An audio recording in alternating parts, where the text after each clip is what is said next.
Digital दरिंदगी में सजाए मौत की सजा सुनाई गई है। जी हां, डिजिटल दरिंदगी में सजाए मौत। बांदा के एक दंपत्ति को मौत की सजा सुनाई गई है। अदालत की तरफ से 33 बच्चों का 10 साल तक यौन शोषण करने का यह मामला है और इस दौरान कोर्ट ने कहा यह रेयरेस्ट ऑफ रेयर केस है, इसके लिए कड़ी से कड़ी सजा मिलनी चाहिए और सजाए मौत।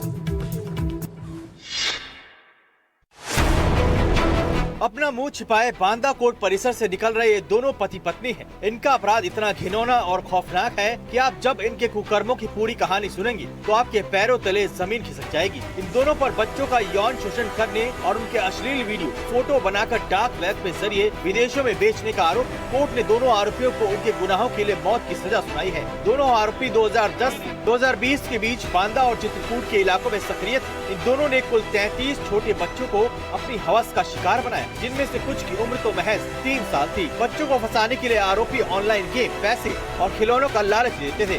राम भवन को फांसी की सजा 5C में DLML जो पॉक्सो की धारा है उसमें, दुर्गावती को भी 120B का दोषी पाते उनको भी फांसी की सजा दी। विशेष कोर्ट ने इस मामले को रेयरेस्ट ऑफ रेयर मानते हुए अपना फैसला सुनाया। साथ ही अदालत ने सरकार को आदेश दिया कि प्रत्येक पीड़ित बच्चे को 10-10 लाख रुपए का मुआवजा दिया जाए। बांदा से NDTV के लिए मनीष मिश्रा की रिपोर्ट। देखिए, डिजिटल दरिंदगी में सजाए मौत। बांदा के एक दंपत्ति को मौत की सजा हुई है। 33 बच्चों का 10 साल तक यौन शोषण का यह पूरा मामला है। अब जरा आपको विस्तार से बता दें कि बांदा की पॉक्सो अदालत से दंपत्ति को मौत की सजा देते हुए कोर्ट ने क्यों इसे रेयरेस्ट ऑफ रेयर केस करार दिया है, जानिए। इस मामले में दोषी राम भवन की उम्र 50 साल है और वो सरकारी विभाग में जूनियर इंजीनियर रहा है, यानी JE। दूसरी दोषी और उसकी पत्नी दुर्गावती है जो 47 साल की है। दोनों ने 2010 से 2020 के बीच 33 नाबालिग लड़कों का यौन शोषण किया है। दोनों पड़ोस के आर्थिक तौर पर कमजोर परिवारों के बच्चों को टारगेट करते थे, निशाना बनाते थे। बच्चों को पैसा, खाना, mobile phone, internet, online video games का लालच देकर ये बुला लेते थे और एक बार बच्चों का विश्वास जम जाए तो अपने घर पर उनका यौन शोषण ये करते थे। इसकी तस्वीरें वो मोबाइल फोन और अन्य डिजिटल डिवाइस पर रिकॉर्ड कर लेते थे, लैपटॉप वगैरह से।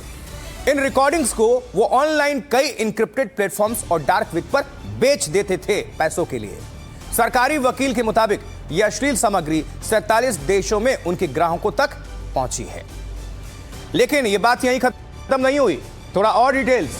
ये क्राइम देखिए, बांदा का ये जो दोषी है दंपत्ति अपने इस घिनौने काम को आगे भी अंजाम देता रहता अगर इंटरपोल ने यह मामला ना उठाया होता तो। इंटरपोल ने डार्क वेब पर बाल यौन शोषण की तस्वीरों पर तहकीकात शुरू कर दी, छानबीन।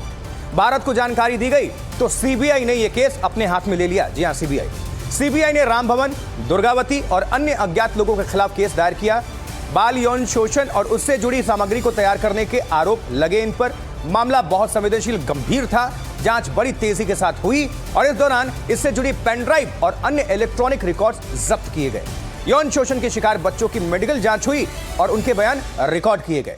10 फरवरी 2021 को बांदा की विशेष पॉक्सो कोर्ट में चार्जशीट फाइल की गई।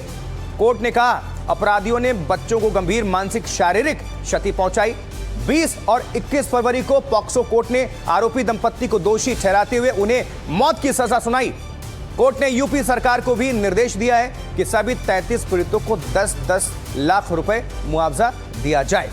ये आपको हमने बता दिया, लेकिन सभी से अपील है, सभी पेरेंट्स से अपने बच्चों पर विशेष नजर रखें, निगरानी रखें। वो कहाँ जा रहे हैं, पड़ोस में जा रहे हैं, कब, हर चीज, क्योंकि समय यही है और सावधानी अपने हाथ में। सावधान रहें, सुरक्षित रहें।